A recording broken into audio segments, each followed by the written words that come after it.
pinapaabot nga pagbukas ng Ungka flyover sini nga Desyembre. Ginalauman ang pila ka mga features nga ginpresentar sang DPWH Region 6.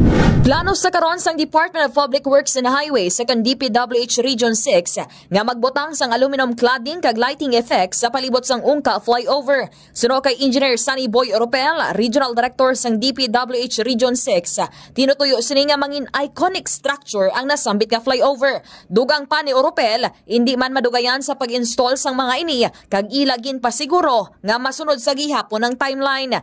Pahayag pa sang direktor, hindi man dako nga pondo ang kinahanglanon para sa pag-install sa mga ini. Suno pa kay Oropel, lauman ang among mga features nga makapanami pa sang Ungka flyover. Nalain-lain naman ang reaksyon sang publiko sa anunsyo sang DPWH Region 6. Ilabi na sa pila ka mga innovations, lakip naman ang pagbukas sini nga tuiga. Report nagikan sa DPWH Region 6 ini si K5 Kim Montaño Kaluyo para sa Kampiyon nga Balita.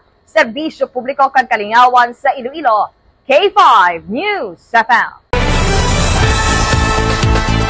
Ang ining balita ang ginadulong sa inyo sang DTX Coffee Mix. Himo sa natural nga sangka pareho sang amarkuso, chia seeds, sugared cane extract powder. DTX Coffee Mix. Nakakapi ka na, naka-detox ka pa. DTX Coffee Mix. Mabakal sa mga butika.